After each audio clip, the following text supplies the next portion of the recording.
Assalamu alaikum, family. Peace be unto you, and welcome to the Sajdah channel. I'm your host, Sajdah Wendy Muhammad, and this is the Sajdah Morning Coffee Talks. We're just going to chat today. Life, love, business. Let's see what comes through. Be a friend, tell a friend, and I'll be right back after these few short messages. Get your coffee. Let's talk.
O Allah, guide me among those whom Thou hast guided aright, and preserve me among those whom Thou hast preserved, and befriend me among those whom Thou hast befriended.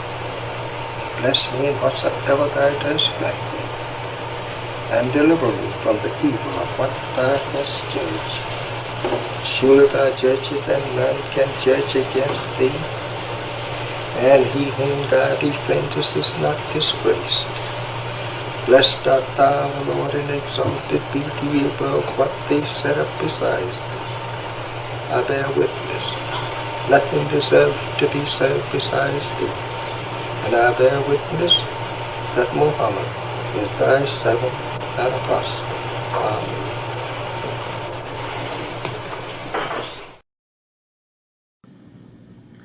The Honorable Elijah Muhammad, who in my judgment is the master historian, taught us that of all our studies, history is the most attractive, and it is best qualified to reward the researcher. History is most attractive. Why should history be most attractive? Because history is the recorded time of the human family in its struggle to overcome obstacles. There is no life that is without struggle. The Holy Quran teaches us that man, meaning man and woman, is made to face difficulties. And after difficulty comes ease. But it is history that guides us through difficulty. For if you know how people who had difficulty yesterday got through, and if your difficulty is somewhat similar, then today we also can get through if we follow the guidance of history. This is why Carter G. Woodson and many of our black giants fought for black people to know our history. Because in not knowing our history, we don't have a guide. And without a guide, we are lost. No wonder the Bible...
Assalamu alaikum, family. Welcome to the Sajdah channel. This is the Sajdah Morning Coffee Talks, and I am your host, Sajdah Wendy Muhammad. Hope you all are doing well this morning. Man, this has been an interesting week. It's one of those days developing where I just feel like meditating. You ever had those days where you wish you could just go somewhere and sit on the beach, or go somewhere and actually pretend like you're on the beach and literally just sit there and meditate and vibrate with the sun? That's how I feel today. If you all tuned in this week, last night, we had a very powerful discussion with our lead artist and co-producer of Black Opera in White, Arlesia Stapleton. I just call her Arlesia and told her to drop the last name. And we just talked about the healing art of music and opera, and how powerful music that is at that healing tone on the tone scale is to lifting us and changing our vibration. And it tied right into my desire for the Elijah Muhammad House Museum, is for it to be a space of healing, a space where people can say, you know what, when I came here, I came with a lot of stuff, pain, baggage, worries, challenges. And somehow I feel like now my vibration has lifted and I feel better. And I feel like I can access a solution.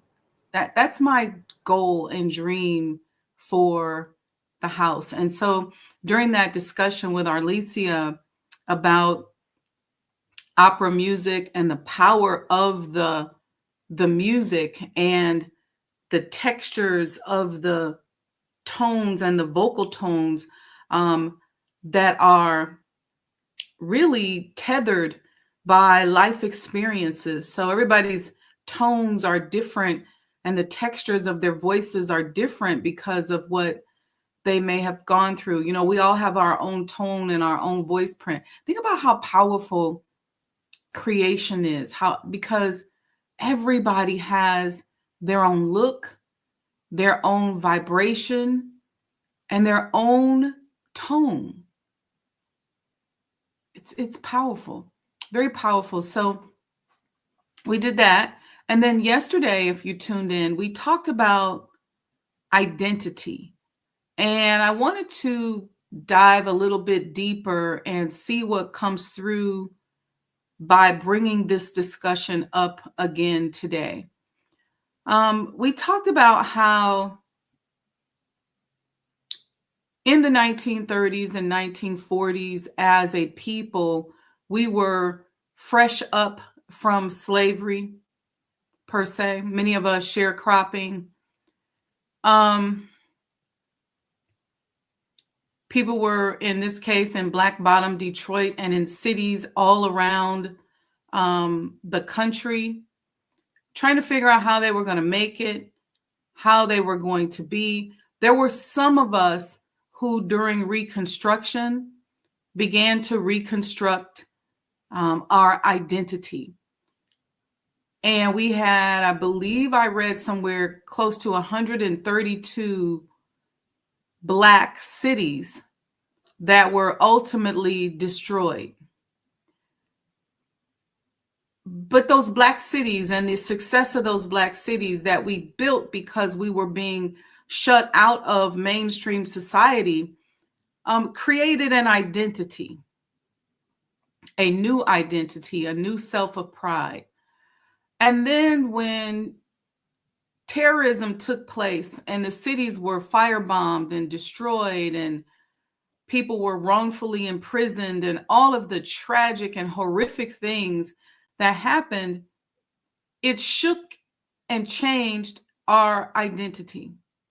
So many of us became, we say, the Great Migration today, but almost like refugees. running from the South up north, running away from rape and murder and terrorism and abuse, with the hope that something would be different if we just went somewhere else. And so what we're chasing is this identity. And I actually think that in many ways, we gave up as a collective having this independent, strong Black collective, even after the Honorable Elijah Muhammad came and said to us, you are not that abused person. You are not that kidnapped person. You are a God, a descendant of the Most High God, the maker, the owner, the cream of the planet Earth. See, he was changing our identity. See, identity is powerful because whoever you identify yourself as dictates the power of your ability to form energy or to manifest. And so we went through the 50s and the 60s and some of the 70s, Black power and this new identity, and people were walking around on brother and sister.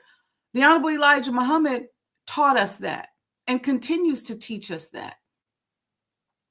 But then the 80s hit. And there was another attempt to change our identity.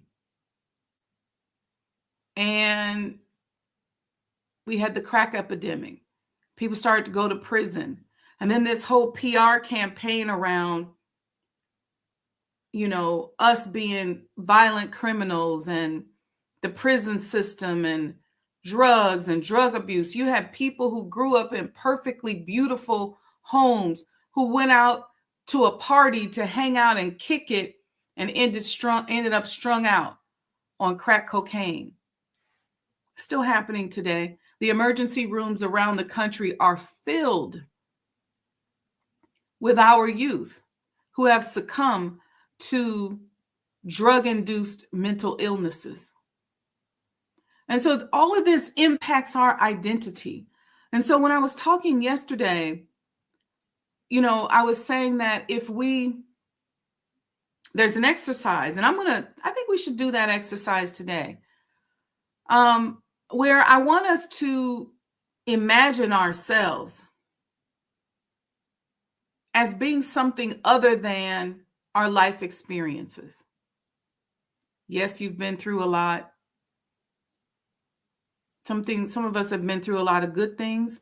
Some of us have been through a lot of bad things. Some of us experience one incident or one string of circumstances and incidents, and we define ourselves. We make a life rule out of it, and we define ourselves by that one thing. And it's an awful, nasty habit that we have as a people that limits us. That's why it's so easy to create trauma and for us to be trauma induced. You see people with behaviors that seem like they defy logic. They just don't make sense. So what I want to do today is help us to just re-identify. And so in a few minutes, I'm going to have us to just close our eyes. And I want us to just see what you can do to just feel nothing. I want you to feel very neutral. I want you to go into this space of nothingness. And in that space of nothingness, I want you to realize that you can feel and experience everything. Here's the trick. I want you to think about God. I want you to think about Allah. All the life circumstances, everything that's going on in the world, Allah does not identify himself with one specific circumstance. All of those emotional traumas and circumstances, everything makes up the totality that is all, that is Allah. So we go into this space of everything, which is really nothingness. So let's do that for a minute. Let's close our eyes. Let's take a deep breath. And I want you to just sink into that quiet space where there's nothing there.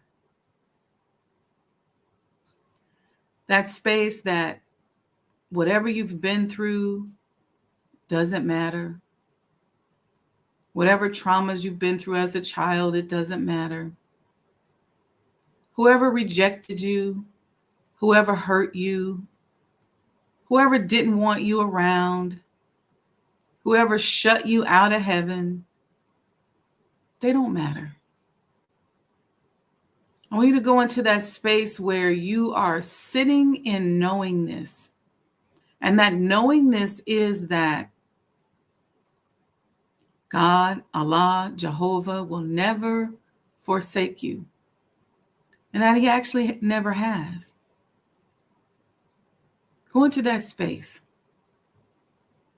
You have no worries. You don't even really care about anything. You're neutral. Doesn't matter.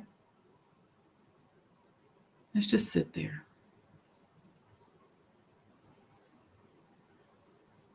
We're nothing and everything at the same time. Nothing means no thing, no one thing. We're everything. All.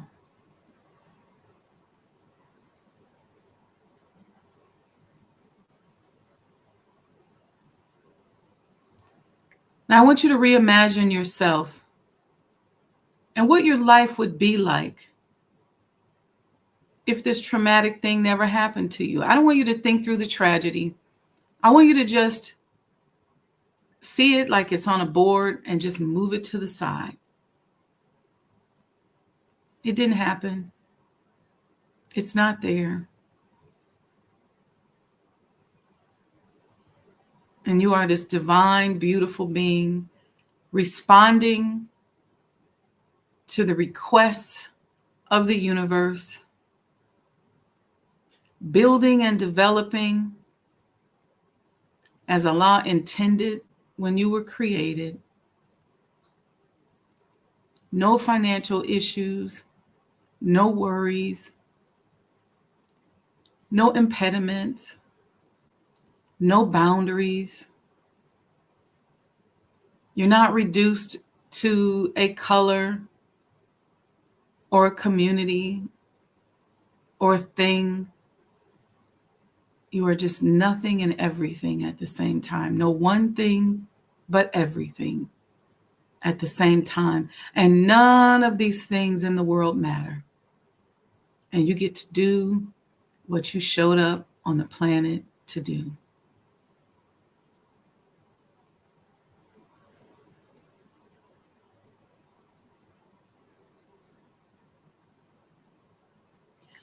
I want you to remember this feeling and then just gently open your eyes and come back to our conversation.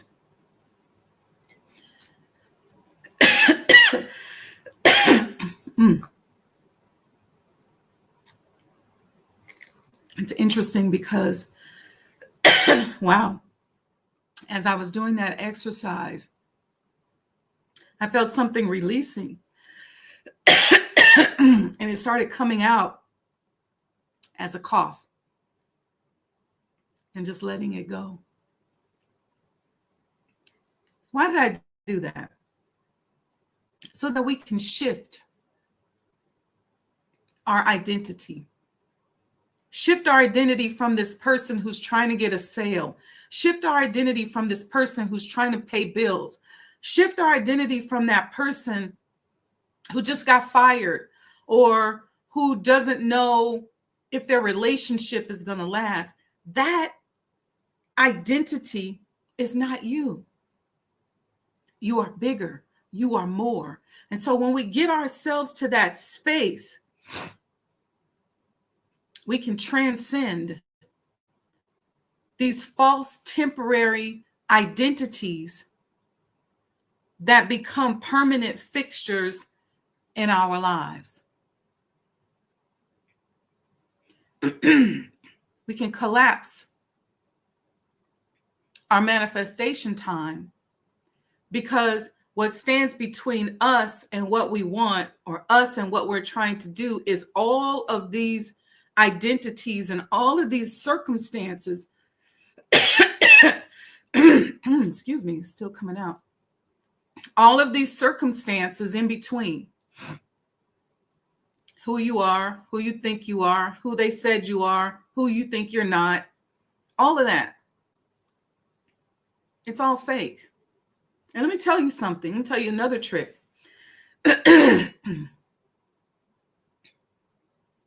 Even all that you've manifested, whether it's millions of dollars, whether it's many homes and lots of cars, that's not you either. You're bigger than that even. Bigger than that even. You want to get yourself to the point. We want to get ourselves to the point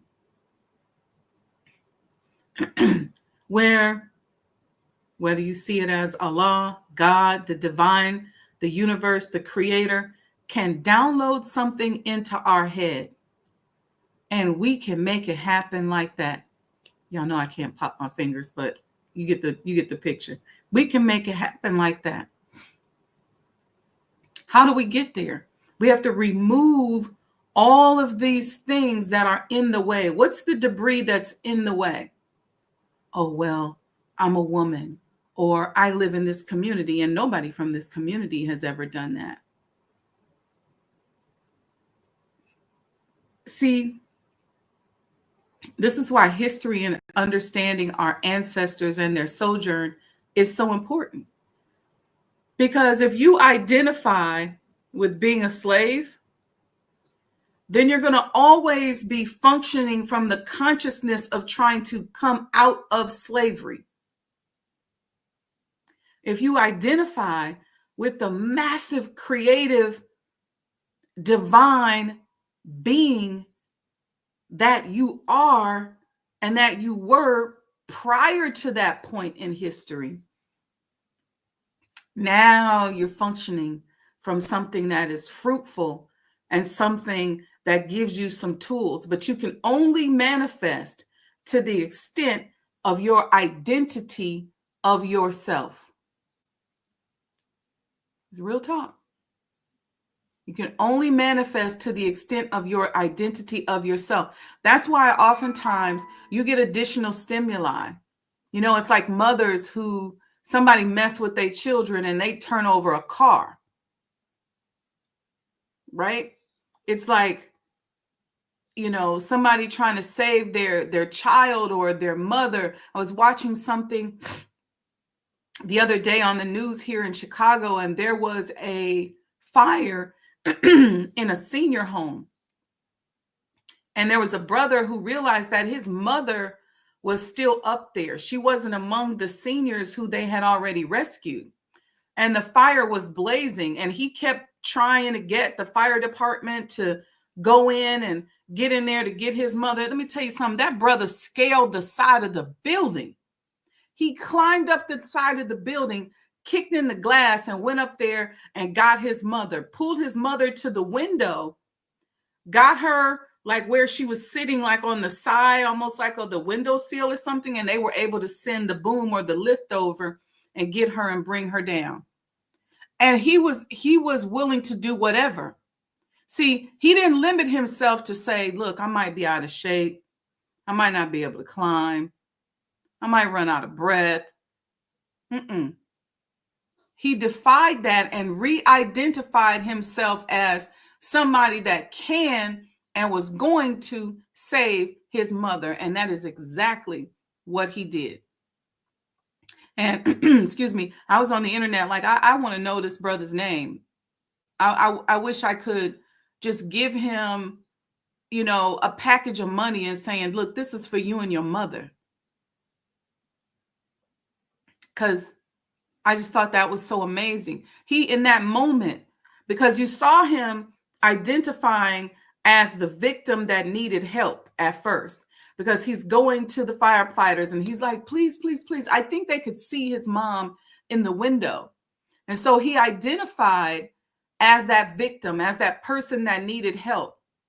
And so with that, all he could think to do was to just go and beg somebody to help, because that's where his identity was.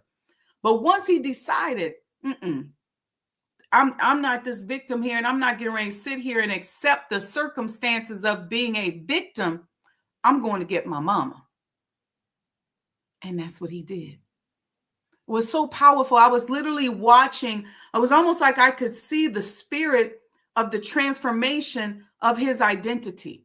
And anybody who knows me, who's ever taken a coaching class from me, or if you're a friend of mine and I see you trapped in an identity that is limiting you, if I got to punch you, go off on you, fuss at you, I'm going to do whatever I can do and use whatever language I need to use to get you out of that limited identity and into another space so that you produce more and you produce better and you do more.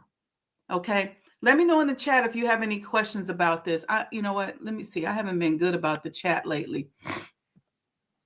All right. I see my brother Lamont in the house. Good morning and assalamu alaikum. Happy Saturday, family, is what he says.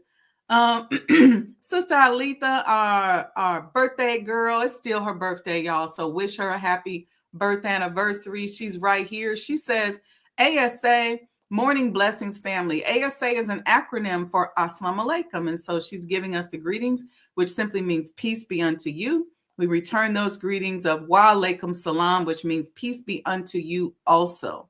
Okay. And she said, yes, it's powerful. Sister Monica is in the house. Sister Monica, I think I heard you say you were coming to the opera. Is that right? She says, Assalamu alaikum and great Saturday to all. Nana Kose Venture says, powerful insight and real talk.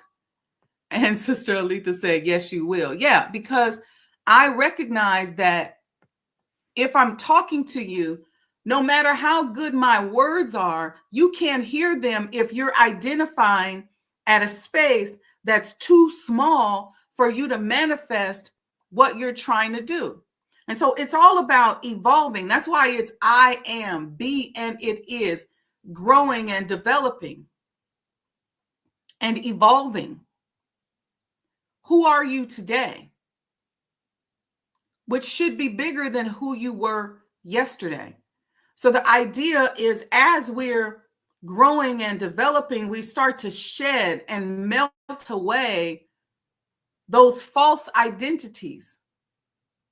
See, when the Honorable Elijah Muhammad teaches us that we are gods, descendants of the Most High God,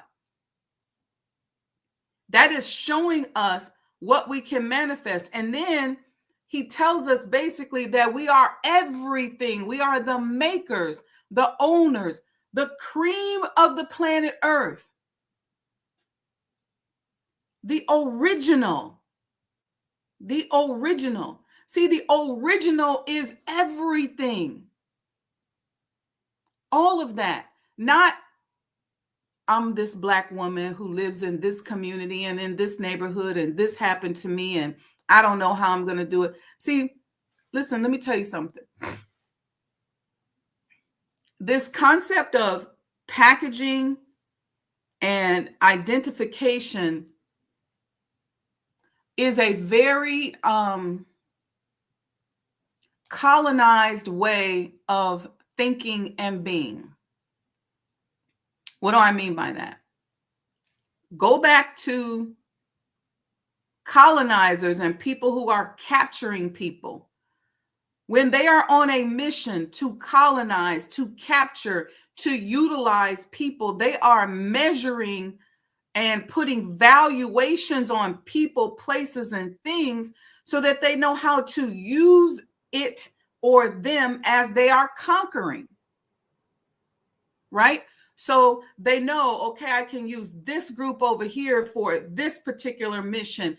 And this group has X number of people. There's these valuations and labels and packages that they put on us as part of their strategy to win, to conquer, to advance, to build, to develop. It's just like a project. If you're a project manager, you're defining your stakeholders. You're defining what's important. You're putting valuations on that. How important, what percentage of importance. You're doing all of those things so that you know how important that particular aspect or that particular stakeholder is to your overall strategy. But what we have done as these conquered people, and because this mindset now is so commonplace, it's how everybody thinks, we package and we label everything. You see? So you can't use something until you put it in a package and you figure out what it is. And so that's the way that we've been taught to think. And in turn, we think of ourselves that way. I am this. And then how do we build up who we think we are? It's based on experiences, based on where we've been. And what also happens, because the world is also extremely negative, anything negative, any rejection, anything wrong with us, we look in the mirror, we see how fat we are, we see how black we are, we see the bump on our face, we see the tooth that's a little crooked. We see what's wrong and we zone in on what's wrong, and then we identify ourselves with what's wrong. Let me know in the chat if you're getting this. We identify with what's wrong. Well, guess what? That person that's a little chunky with the crooked teeth that got fired or is divorced or went through some trauma can only manifest to the extent that that identity will allow it to manifest. There's not power in that identity. Sometimes it's not until you say, you know what, I'm not about to be nobody's victim. I'm not doing none of that. Until you raise up. Sometimes it takes anger. Sometimes it takes fear or disappointment. But until you raise up out of that, you can't access higher levels of manifestation. That's why people who are in that space, they just kind of function on that same flat tone all the time. And what I'm saying to us is that we have to know how to consciously raise our identity. We have to know how to consciously say, this is who I am. And who I am is in alignment with what it is that I want to do. You got something big in your life that you're working on, big in your life that's bigger than you, then you got to rise up to it. You can't get there with that small identity that you're rotating with. You can't get there. You have to be first. Sister Monica says, got it. We must align our identities to a higher plane to reap higher rewards. I love the way you said that, sis. And that is exactly right. Not only to reap higher rewards, but I would say just to, here's another way of looking at it.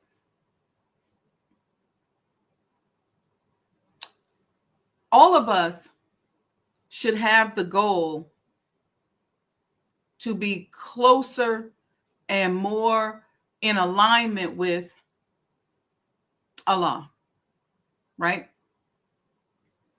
And as we travel on that journey,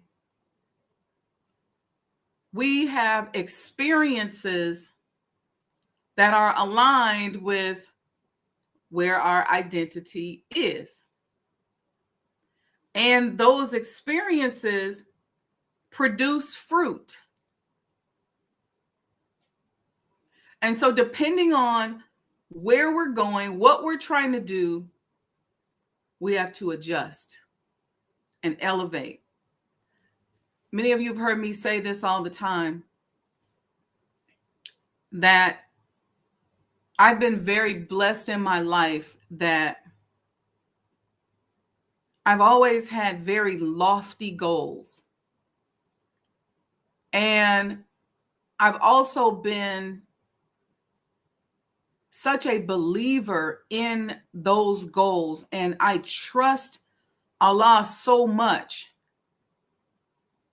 that I'll leap. And in that leap, while I'm leaping, while I'm in this free for all, I got to figure out who I need to be, how I need to elevate. I got to figure out what I need to do, where I need to stay away from, what I need to do. Otherwise, I'm going to crash and burn. And sometimes I haven't figured it out fast enough and hit the ground like boom. But I could always get up and start flapping again because I'm like, oh, okay, now I see I'm not moving fast enough. That's the benefit of being empathic or an empath or a very sensitive person, is that I'm always feeling the energy. It's like I was having this conversation with someone yesterday, and they were talking about the government and everything that's going on. And I say, you know what is interesting? When I sit and I meditate on that, and I think on that and pray on it, there's this quiet beingness. There's this secure being, this quiet being that I'm not really familiar with, because it's extremely powerful, that rises up when I'm thinking about that. So when I'm looking at the news and I'm looking at all of this stuff and all of these things happening, it's interesting because once I did that meditation and I keep going back to it, I feel this being that's there that's saying to me, pay attention, strategize, so you can move when I tell you to move. Straight up. Pay attention, assess, strategize, be ready to move when I tell you to move.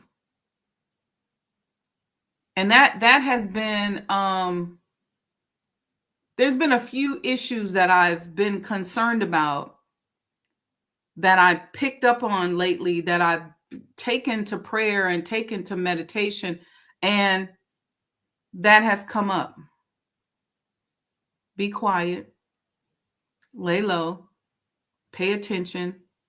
I can literally feel it now. Be ready to move. And so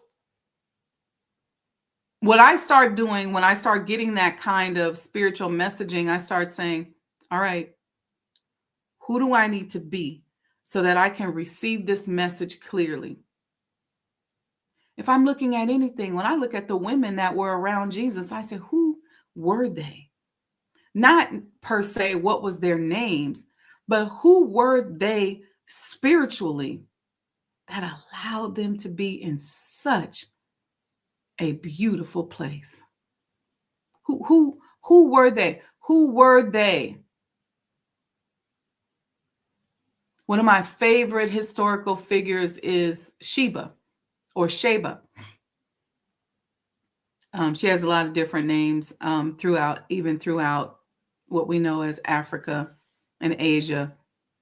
But I always think about who was she spiritually? Who does she need to be?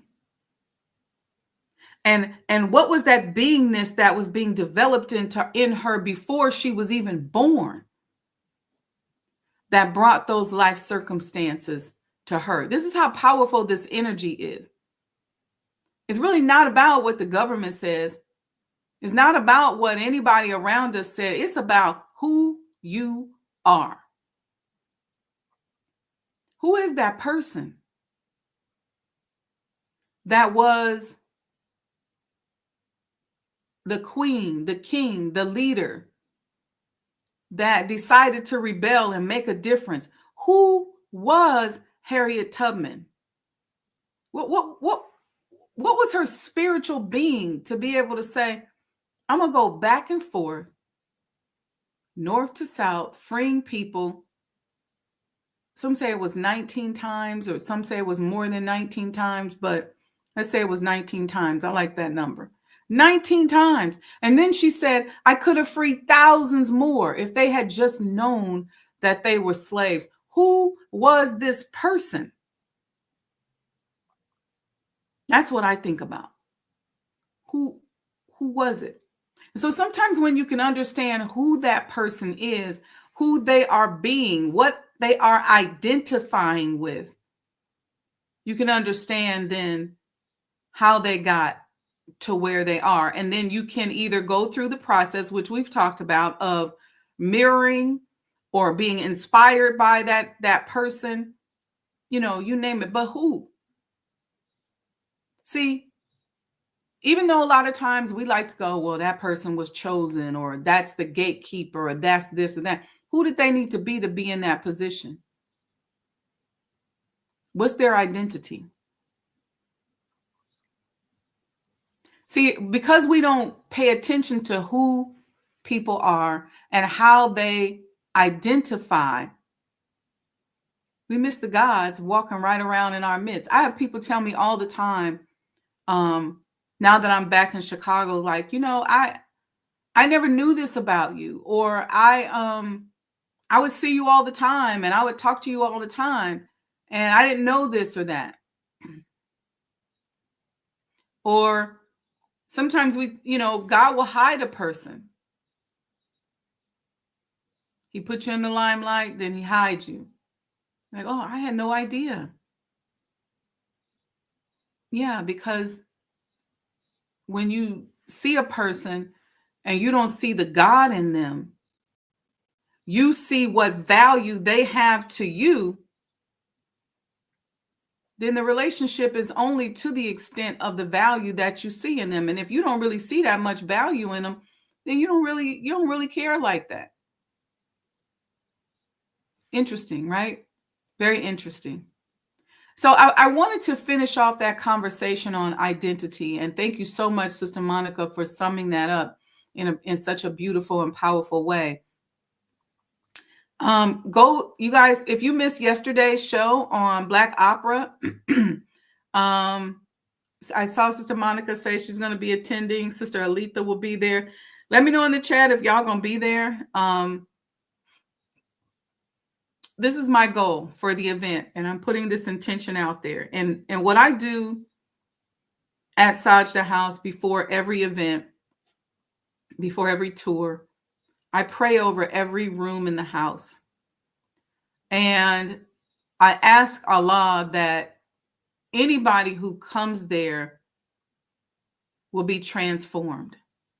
And so what I'm asking for this event is that whatever you bring to the event, your pain, your frustrations, your challenges, your triumphs, your sickness, whatever you bring, that the vibration of each and every person that is working with us, the vibration of the music selections, the vibration of the artist lifts your personal vibration enough that you feel some relief. See, because I believe a lot of times people just need a little relief. You just need a break. That's why I say if you can give somebody a break. Sometimes people have been going through it. I was in a store one day and I seen this lady and there were so many customers and she was the only person there. And I just said, she just need a break. And when it was my turn in the line, I said, you need a minute? And she said, oh, Sister Dawn is here. She said she'll be there as well. I'm so excited. And she said, thank you. Sometimes people just need a break. Give them a minute to recalibrate their nervous system. That's what I want for us when we come not only to the house in general, but specifically to this event. I want you to sit there, and since the messenger has taught us and he continues to teach us, that music, art, and color is the science of the true religion of God. It's the true way of life. It's healing. It's medicine. Let's let our camaraderie and our tone that day be like human medicine to one another.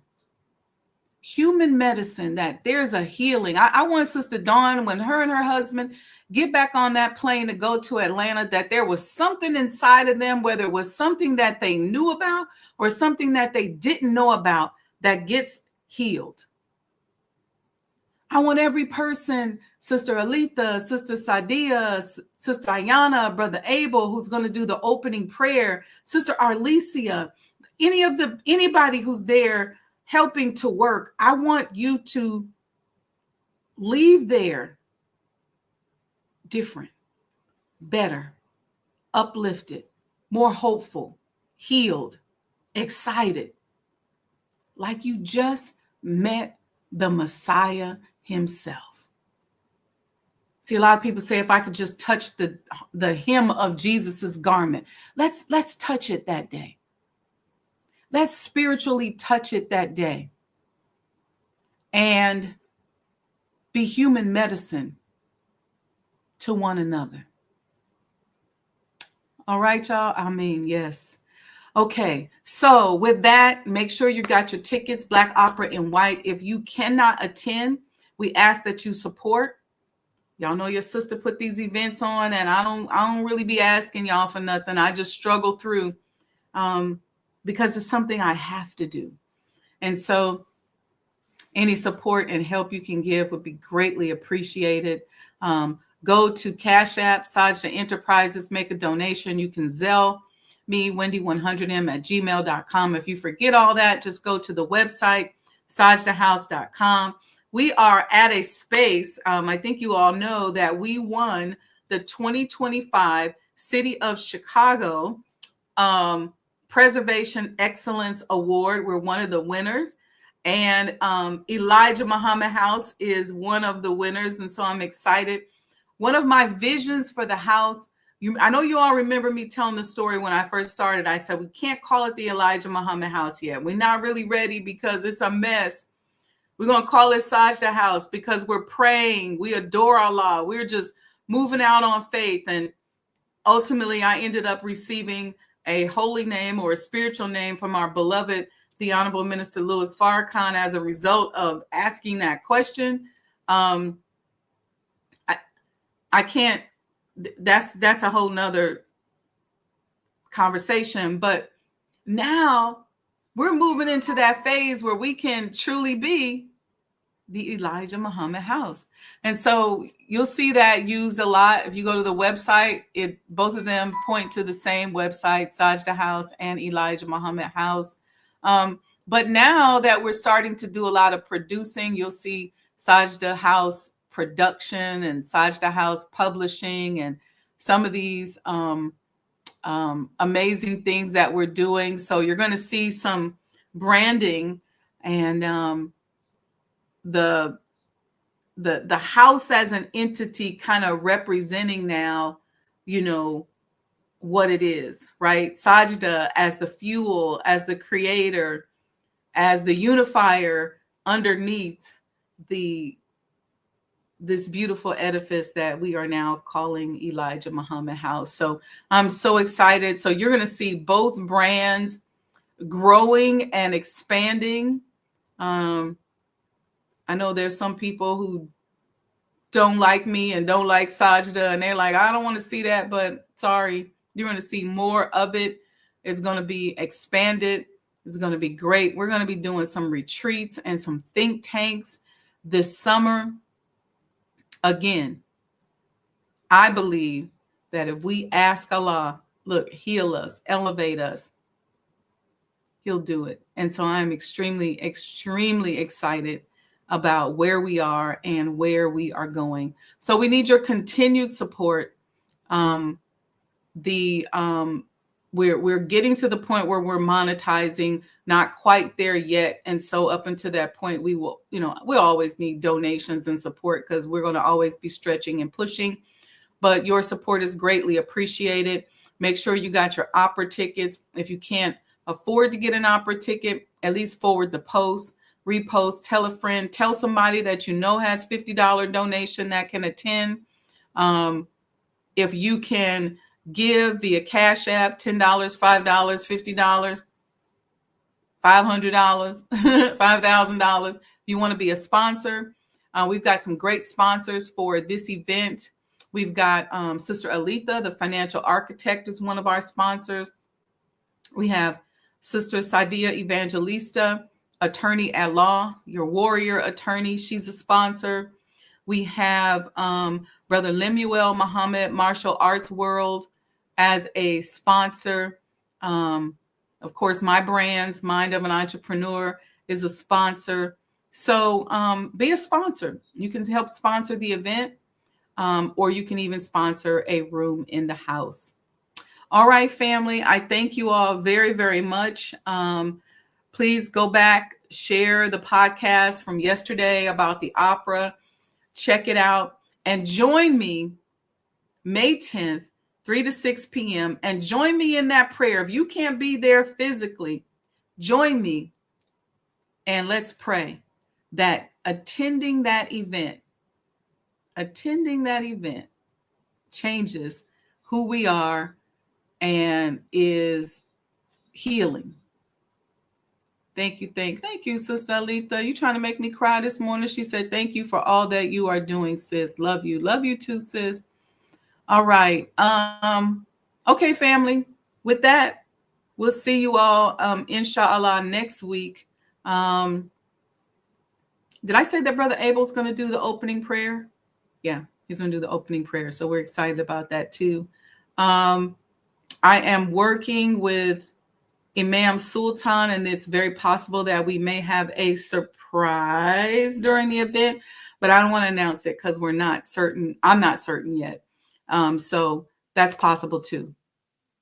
Stay tuned. Y'all know I'm just a bag of surprises over here and gifts. I love hooking people up. So let's see how much more we can hook y'all up next weekend. All right, family. Love you all. Peace and blessings and happy Saturday. Remember, it's not personal, it's vibrational.